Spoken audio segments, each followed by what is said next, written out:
私は絶対に見つけ出す。この肩立ちバサミのもう半分を持つやつを。そいつは父さんの仇だ。てめえが知ってる。Kill la Kill If is a fighting game based on the Kill la Kill anime series that originally released back in 2013. With a look that evokes the anime very closely and some input from original series writer Kazuki Nakashima, can this win over fans and non-fans alike? Just before we start, the publishers have asked that we do not show too much footage of the story mode so as to avoid spoilers, which of course I will adhere to. It does mean though that I won't always be able to show exactly what I'm talking about, which long-term viewers of this channel will know we are sticklers for doing. I will do it as often as I possibly can though. Okay, with all that said, let's start the review.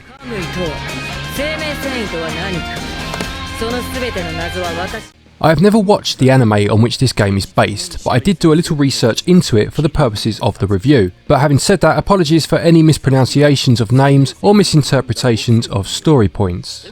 As far as I understand it, the story of Kill la Kill If takes place within the established story of the anime, but deviates to create a what-if scenario, an alternative take on the story where you play as series anti-hero Satsuki as she finds herself in the role of protagonist. If you are a fan of the show, no doubt you will love seeing this new take whilst also seeing familiar characters such as the Elite Four and Ryuko. If you have no knowledge of the show, the game will give you a quick heads up, but with terms such as Goku uniforms and life fibre being thrown about hard and fast, it's very easy for the uninitiated to get a bit lost. The fighting takes place in a 3D arena. You have a full range of movement, being able to stay on the outer limits of the arena, run in the perimeter, or charge straight at your opponent into the distance, fighting from this perspective instead. This gives a nice ebb and flow feeling to the battles as characters switch positions, forcing you to use the full space to your advantage if you want to be victorious. It almost makes the battle feel choreographed and fluid, which really does help to add to the illusion of playing an episode of the anime. The fighting itself is fast and visceral. Your main move types are short range attacks, long range attacks, break attacks, dash attacks, guarding and stepping. Short range attacks are completed with a press of the Y button, with a simple combo being available with multiple presses and other moves using a combination of Y and a stick movement. Likewise, long range attacks work in a very similar way, but are performed by pressing the X button. A break attack is a strong move that will break through your opponent's guard and is performed by pressing A. Dash attacks allow you to cover a large area of ground to get a hit in on your opponent, whereas guard is your traditional block move and is performed with a press of the R button. Stepping is an evasive move which occurs when you move the stick whilst guarding. There are quite a lot of moves to take in, but it's more about learning when to use certain moves, knowing when to step for example, when to guard and when to break, as well as mixing up your long and short range attacks. As well as all of these moves, you also have your Valor Attack. When you hit your opponent, you will fill up a power meter and, once full, pressing both the L and R button will activate the special Valor Attack. This gives you a chance to earn yourself a boost in battle by way of a mini-game of sorts. Your characters will taunt each other to earn an advantage in battle. Being unfamiliar with the show, I don't know if the taunts is something that occurs in it or not, but it didn't really add a huge amount to the gameplay for me. Once you get a handle on stepping and guarding, the battles themselves really are great fun. They can be quite manic at times, with the previously mentioned ebb and flow of the fight making it easy for you to lose your character in all the carnage, but they can also be surprisingly methodical and tactical, with fighters almost dancing around each other at times waiting to make a decisive move. The main mode is Story, which will take you about 5 hours to complete. It is split into chapters which pertain to a number of battles, and each sewn together with cutscenes. The battles take many forms, such as traditional 1 versus 1, 4 against 1, or even all against all battles, and it's nice to have a bit of variety. In terms of gameplay modes, you have the aforementioned Story, Free Play, Survival, Ranked and Unranked online matches, and the Covers Challenge. Other than Free Play, everything else is locked initially, and you must clear a certain amount of chapters in the Story mode to unlock them.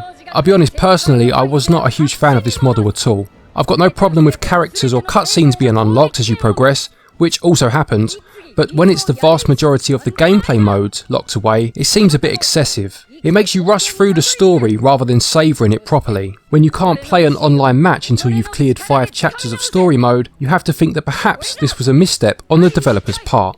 Survival mode sees you attempting to defeat as many opponents as you can consecutively before being defeated yourself.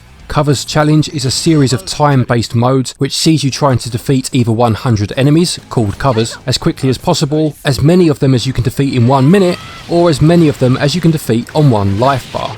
Online ranked and unranked matches are as you would expect, although unfortunately I could not find a match during this review process to test these modes out. The character roster is fairly small, but again, not being a fan of the show, I don't know the sort of scope they had in terms of other characters that they could have possibly included. Finally, there are posable figures that can be unlocked, and you can also save replays of any of your battles. The gameplay is a lot of fun, with there being more to battles than you may initially realise. The decision to lock a lot of the content behind the story is one that I'm not in favour of, but it won't take you too long to unlock them at least. Gameplay receives 16 out of 20, whereas the controls are on point for the most part, although the Valor mode seemed a little bit awkward, and controls receive 18 out of 20. In terms of the visuals, Kill la Kill looks like an episode of the anime. It's practically impossible to tell the difference between cutscenes and actual gameplay. Frame rate wise, the Switch version of Kill la Kill is capped at 30 frames per second. Having looked into it, it appears that both the PC and PS4 versions will be running at 60.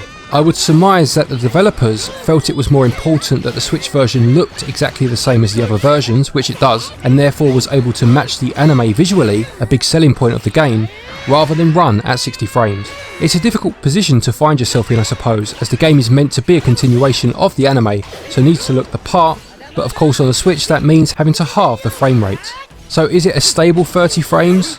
On the whole, yes it is. There were occasional frame rate drops, particularly when performing a special move which called for the game to move into a cutscene and then back into actual gameplay, which could be a little jarring, but the vast majority of the time the frame rate was very stable.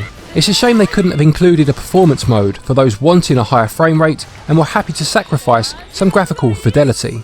Another small niggle was the load times, which were fairly frequent and longer than I would have liked. They're not excessively long, but they did take you out of the action more than they should have done. The game starts with the anime main theme playing, which I believe is called Sirius. As you can see, I really did try to do my homework for this one.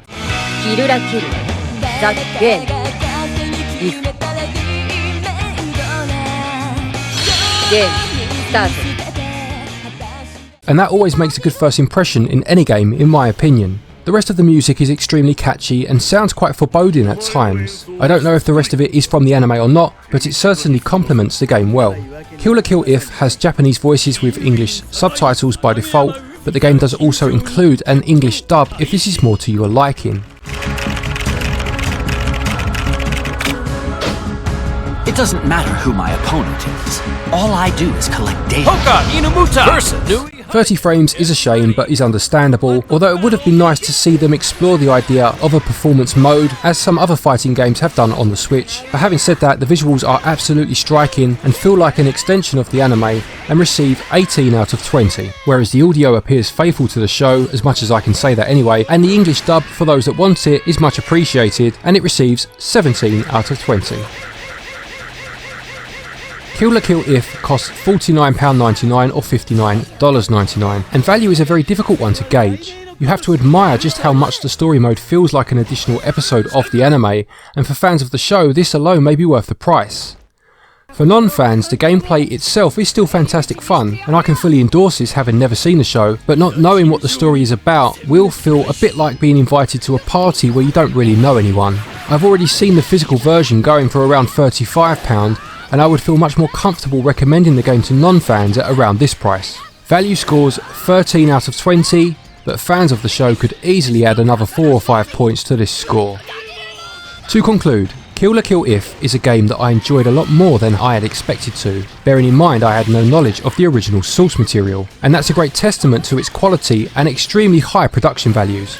For fans of the show, it's a no-brainer, as you will have a blast with this, and whilst I couldn't recommend the game to non-fans at the current eShop price, as there's just too much that you would be missing out on, in a future sale however, or at the current physical price, it's a great game if you don't mind having to Google what a Goku uniform is.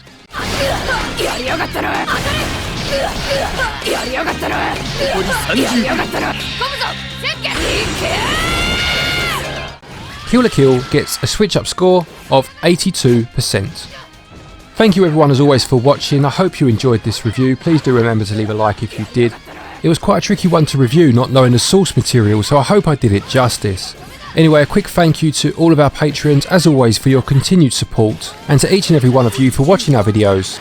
Take care, and until next time, happy gaming. 残り30秒。打ちした。肩出しバサミ。